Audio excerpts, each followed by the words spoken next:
we have the next question from Gaafii itti aanu maayikii warra dhiiraa jidduu irratti argamurraa fuuna. Yeroon qabnu gaafii tokko yookaan lama qofaaf nu gaha. Assalamu alaikum sir. My name is Ajay Vaishnav. Assalamu alaikum obbo. Maqaan kiyya Ajay Vaishnaati. VAB Laanjii keessan hojjedha. Gaafiin tiyyatun maatii kiyya irraa dhufte. Kitaabban amantii hunda irratti gooftaan wal fakkaataadha. Gooftaan tokko jedhamee barreeffamee jira. Yoon assalamu alaikum siin jee ati ammoo harii oomoroo harii oomshaantii naan jechuu dandeessa. Assalamu alaikum jechuun nageenya sirra haa jiraatu jechuudha. Oomshaantii jechuunis nageenya sirra haa jiraatu jechuudha. Kanaafuu ati maaliif oomshaantii hin jenne? Obboleessi isin assalamu alaikum nageenyi isinirra haa jiraatu jettan. Oom shaantii jechuunis nageenyi isinirra haa jiraatu jechuudha jedhe. Shaantii kan jedhu rakkoon qabu. Rakkoon oom bira jira. Rakkoon isaa maali? Oom jechuun akka warri Hinduu amananitti gooftaadha. Shaantiin rakkoon qabu. Assalaamu alaikum jechuu gara afaan Hinduutti hiikee appee shaantii hooyoo jedhe rakkoon qabu. Shaantiin rakkoon qabu. Piis rakkoon qabu. Salaam jechuunis rakkoon qabu. Rakkoon jecha oom jedhu sani. Wanti beekamu qabu nuti wayita nageenyi sirra haa jiraatu jennu san Rabbiin nageenya sana akkasiif kennu kadhachuutti jirra. Oom ammoo hubannoo biraati.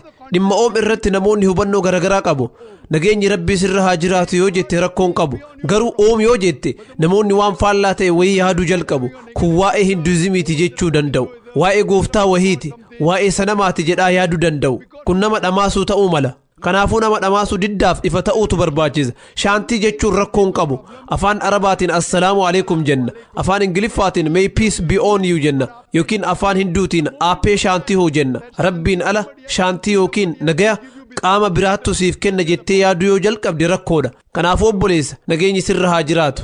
Hayyee galatoom. Nagayaan jiraatta jedhee abdadha. Hayyee. Galatoom obboleessa. Hayyee obboleessa. Namaste. My name is JP Kharge. Namaste. Maqaan kiyya JP Khargen jedhama. Gaafiin kiyyaas gabaabaadha. Gaafii duraan gaafatame kan waa'ee foon horii nyaachuu wajjin wal qabata. Foon soorachuun sammuu ilma namaa irratti dhiibbaa akkamii qaba? Human being. Brother asking the question, what are the effects? Obboleessi foon horii soorachuun sammuu ilma namaa irratti dhiibbaa maalii qaba jedhee gaafate. Dhimma kana irratti qorannoowwan hedduu godhamanii jiran. Gama fayyaatiin foon soorachuun gaariidha. Qaama keenyaaf faayidaa qaba. Qaama gaarii, irree gaarii, fayya qabeessa, yeroo dheeraa jiraachuu fi bu'aawwan hedduutu ibsame. Kaaseetta kiyya kan mata duree foon soorachuun ilma namaatiif hayyamamaadha moo dhoorkamaadha jedhuun qophaa'e ilaaluu ni dandeetta. Gaafataan akka ibsu barbaadetti qorannoo geggeeffame tokkotu jira. Sooranni ati soorattu amala kee irratti dhiibbaa qabaata qorannoo jedhutu jira. Kanaafuu yoo bineensota sooratte atis akka bineensota taata wanta jedhutu jira. Kanaami wanti ati jechuu barbaadde? Lakki. Gaafiin kiyya sammuu ilma namaa irratti dhiibbaan fidu maaliin jaa? Thinking of the human being. Anis kanuma sitti mutti jira. Qorannoo tokko kan yoo bineensota sooratte atis akka bineensotaatti yaaduu jalqabde jedhutu jira. Amalli bineensa sanii sirratti mul'ata jechuudha. Qorannoo wanti ati nyaattu dhiibbaa sirraa nagaha jedhutu jira. Kanaaf nuti muslimtoonni bineensota nagaya jaalatan qofa akka soorannu nuuf hayyamame. Kanneen akka sa'aa, re'ee, hoolaa jechuudha. Sababaan ammoo isaan bineensota nagayaati. Bineensota sodaachisoo ta'an kanneen akka qeerransaa fi leencaa fa'aa nyaachuun nuuf hin hayyamamne. Nuti akka leencaa fi qeerransaa gara jabeeyyii akka hin taaneef foon isaanii nyaachuu irraa dhoorgamne. Kanaafuu qorannoo kanarratti hundaa'ee nuti muslimtoonni warra nagaya jaalatu siin jechuu barbaada. Fayyaa qaama ilma namaatiif foon soorachuun akkaan barbaachisaadha. Namni tokko yoo rakkoo fayyaa qabaate foon soorachuun isaaf rakkoo ta'uu mala. Haa ta'u malee sooranni kuduraa fi muduraatu bakka rakkootti ta'utu jira. Addunyaa tanarratti wanti sadarkaa duraa irratti du'aaf nama saaxilaa jiru alkoolii yookiin farshoodha. Alkooliin biqiltoota moo foon keessatti ramadama obboleessa? Alkooliin biqiltuudha moo biqiltuu miti? Mee maal jette? Alkooliin biqiltuudha moo biqiltuu miti? An soorata biqiltoota irraa hojjetamuun qopheessa. Alkooliin biqiltuudha moo biqiltuu miti? Biqiltuudha. Biqiltuudha. Addunyaa tanarratti wanti du'a namoota hedduutiif sababaa ta'e alkoolii biqiltuu irraa hojjetamuudha.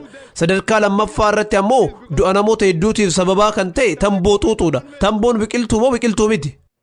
Sun biqiltuu miti. Tamboon biqiltuu moo biqiltuu miti? Raafuun biqiltuudha. Raafuu miti tamboo.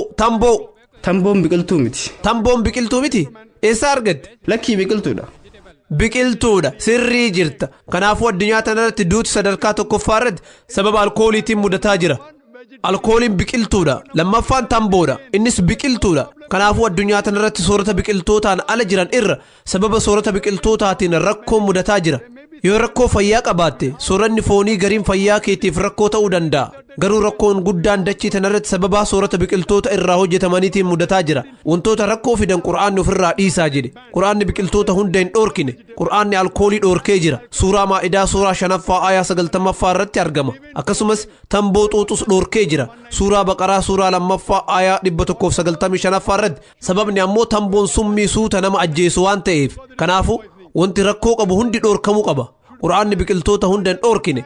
Deebii dabalataa argachuudhaaf viidiyoo kiyya kan mata duree foon soorachuun hayyamamaadha moo dhoorkamaadha jedhuun qophaa'e daawwadhu. Deebisaa siif kenne jedhee yaada. Hayyii galatoome. Obboleewwan eega Dr. Zaakir Naayik deebisaa gaafii tanaa kenneen booda sagantaa du'aayii waan qabnuuf bakkuma jirtan sana akka turtan isin gaafadha. Hayyee obboleessatti fufi. My name is Kailash. I am an atheist. My question is, Maqaan kiyya Kailash jedhama. Ani amantiin qabu. Musliimoonni Iisaan abbaa malee dhalachuu isaatti maaliif amanan? Qur'aanni Rabbi argamsiisaa dachii fi samii akka ta'e dubbata. Eegasuu daa'ima akkamitti akkanumaan jaartii malee argachuu danda'e? We asked the question that Muslims believe that Jesus Christ, peace be upon him, was born without any biological. Obboleessi muslimtoonni Iisaan alayhi salaam abbaa malee dhalachuu isaa amanan. Garuu Qur'aanni Rabbi jaartiin qabu akkamitti ilma godhachuu danda'a jedhee gaafate. Mu'jizaa isaa waliin wal qabatee Qur'aanni suuraa Aal Imraan suuraa 3ffaa aayaa 47ffaa irratti wayita Maryam osoo dhiirri nan tuqin ilma akkamitti argachuu danda'a jettee gaafattu deebisaan Jibriiliin kennameef. Izaa qadaa amran fa innamaa yaquulu lahu kun fayakuun wayita Rabbiin waa murteessu waan san ta'i jedhaan wanti sun numa ta'a jedha. Anuma ulfakkaatuun suuraa Aal Imraan suuraa 3ffaa aayaa 59ffaa irratti إن مثل عيسى عند الله كمثل آدم خلقه من تراب ثم قال له كن فيكون ربي برت فكين عيسى كفكين آدميد سنس بيه إرى أممي تأي جنان تأي جدا وانت نتي بيكنو أممان علمي نما أبا في هذا الرارقم هاتو ملي ربهم نسام الاسيو بربادي أبا ملي أموني دندا فكيني كان عيسى عليه السلام معجزان براك الرب دلقي علم نما أبا في هذا ملي أمور سنس آدم عليه السلام قرآن ربنا الآن علم هنك أبو جري دبلتان قرآن كيستي يا محمد وصور رحمن علمك أباتي سلا أنا تجلك أبا والرئيس قبروتي جدين جدي كن رب علمك أباتشون أجر سيزو غافي رب علمك أبا جدو كفيسون أفدو بتامي سبب نساء علم أرجتشون دلقا بني سوتات علمو أرجتشون والكنمتي والرماتا بودا دوبا سببا كناف رب علمك قدتشون صفايساتي ميدي أكسمس ربي هذا ورات التهاجم نو علمان نماتو هذا ورات التهاجم والكنمتين دلقا لبوك أبيي أممانيت كنافو آيان رب علم وسوق أباتي أنا تو علم أساسا قبر جدي جدو كن علمك أباتشون صف ربي أكا إنتان نوف إبزا ربي هذا ورات تهاجمو آيان كن ربي علمك أبا يوكين هذا وراك أبا جدا قدنا إسان تكيسنا دام سجدو نوف إبسو بوفام علمك قدتشون قدنا ربي ولين هنديمو إني علمك قدتشو يوكين هذا وراك أباتشون إسان مالو وآخر دعوانا عن الحمد لله رب العالمين وآخر دعوانا الحمد لله رب العالمين. Just hold on a few minutes. We just have dua.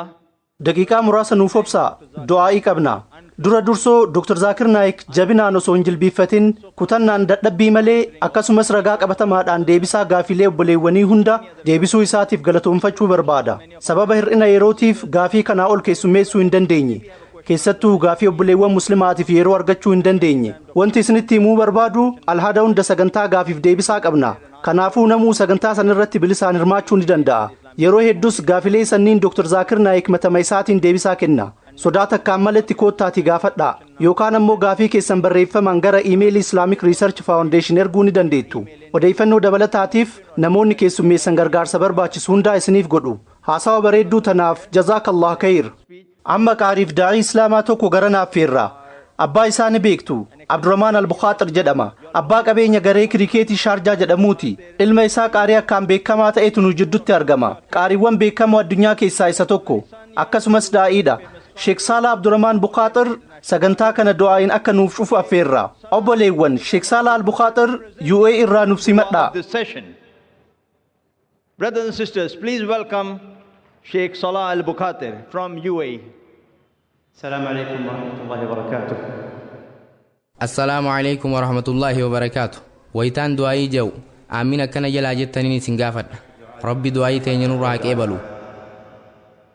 اللهم أنت أحق من ذكر وأحق من عبد وأنصر من ابتغي وأرأف من ملك وأجود من سئل وأوسع من أعطى أنت الملك لا شريك لك والفرد لا ند لك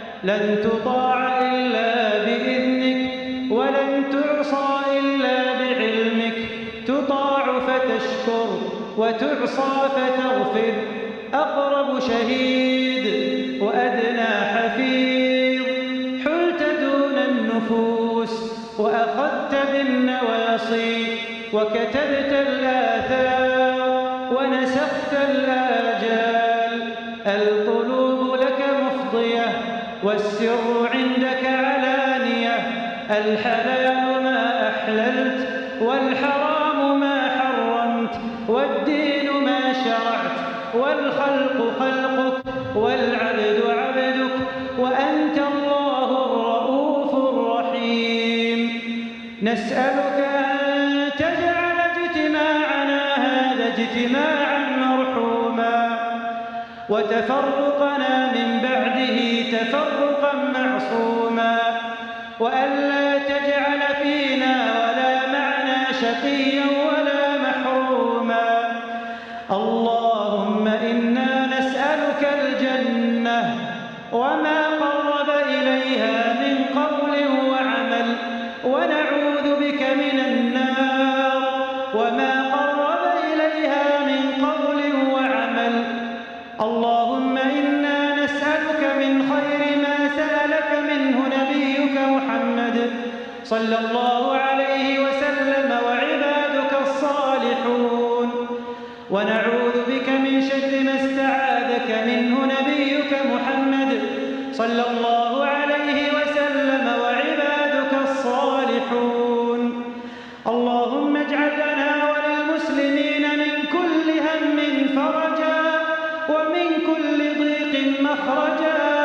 ومن كل بلاء عافية اللهم فرج هم المهمومين من المسلمين ونفس كرب المكروبين واقض الدين عن المدينين واشف مرضانا ومرضى المسلمين برحمتك يا أرحم الراحمين اللهم أصلح لنا ديننا الذي هو عصمة أمرنا وأصلح لنا دنيانا التي فيها معاشنا وأصلح لنا آخرتنا التي فيها معادنا واجعل الحياة زيادة لنا في كل خير والموت راحة لنا من كل شر اللهم أعز الإسلام والمسلمين اللهم أعز الإسلام والمسلمين وأذل الشرك والمشركين ودمر أعداء الدين واجعل المسلمين في هذه البلاد آمنين مطمئنين وفي سائر بلاد المسلمين اللهم أبلغ هذا الدين ما بلغ الليل والنهار بعز عزيز وبذل ذليل عزا تعز به الإسلام وأهله وذلا تذل به الكفر وأهله اللهم ارفع الذلة والمهانة عن أمتنا الإسلامية اللهم ارفع ذكرها وأعد مجدها وهيبتها في العالمين اللهم من أراد بالإسلام والمسلمين سوءا فأشغله بنفسه ورد كيده في نحره واجعل تدبيره تدميرا عليه يا قوي يا عزيز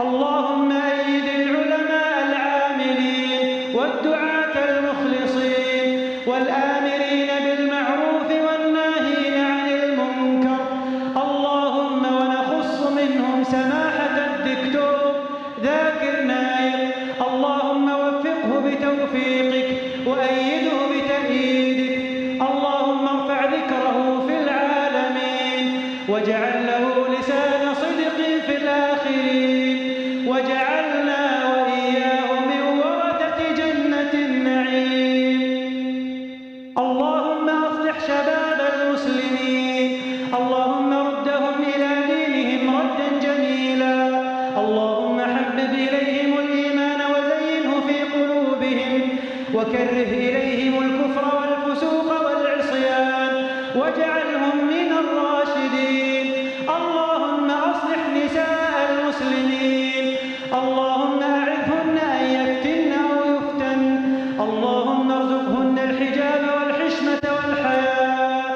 اللهم اجعلهن قرة أعين لأزواجهن وأولادهن. اللهم أصلح أحوال المسلمين، اللهم أصلح أحوالهم وألف ذات بينهم واهدهم سبل السلام وجنبهم الفواحش والفتن ما ظهر منها وما بطن، واجعلهم شاكرين لنعمك مثنين بها عليك قابليها وأتمها عليهم يا رب العالمين. اللهم انصر المستضعفين من إخواننا المسلمين في كل مكان، اللهم ادفع عنهم شر الأشرار وكيد الفجار يا عزيز يا غفار. إلهنا إلهنا إنك تسمع كلامنا وترى مكاننا وتعلم سرنا وعلانيتنا ولا يخفى عليك شيء من أمرنا. نحن البؤساء الفقراء المعترفون المقرون إليك بذنوبنا. إلهنا ويا ربنا ويا خالقنا نسألك أن تحشرنا في زمرة نبينا محمد صلى الله عليه وسلم. اللهم ارزقنا محبته واتباع سنته. اللهم أوردنا حوضه وأسقنا بيده الشريفة شربة لا نظمأ بعدها أبدا برحمتك يا أرحم الراحمين. اللهم وكما جمعت هذا الجمع المبارك فاجمعنا في مستقر رحمتك وفي دار كرامتك إخوانا على سرر متقابلين لا يمسهم فيها نصب وما هم منها بمخرجين. اللهم اجعلنا ممن تباهي بهم ملائكتك وتقول انصرفوا مغفورا لكم يا حي يا قيوم. اللهم لا تفرق جمعنا إلا بذنب مغفور وسعي مشكور وعمل صالح متقبل مبرور وكلنا في جميع الأمور برحمتك يا عزيز يا غفور. اللهم اغفر للمسلمين والمسلمات والمؤمنين والمؤمنات الأحياء منهم والأموات إنك يا مولانا سميع قريب مجيب الدعوات. اللهم لا تردنا خائبين برحمتك يا أرحم الراحمين. سبحانك وبحمدك نشهد أن لا إله إلا أنت نستغفرك ونتوب إليك ونصلي ونسلم على أشرف أنبيائك وأفضل رسلك نبينا محمد وعلى آله الطيبين الطاهرين وعلى أزواجه أمهات المؤمنين وعلى صحبه الغر الميامين وعلى التابعين وتابعيهم بإحسان إلى يوم الدين. Al-Bukhatir for your Sheek Saalaa Albukaatir du'aa'ii ta'e onnee namaa jiistu tana daawwattoota asitti argamanii fi musliimoota addunyaa irratti argaman cufaaf godhuu keetiif jazaakallah khayr. Sagantaa kana tasgabbiin hordofuu keessaniif jazaakumullah khayran. Wassalaamu alaykum wa rahmatullahi wa barakatuh.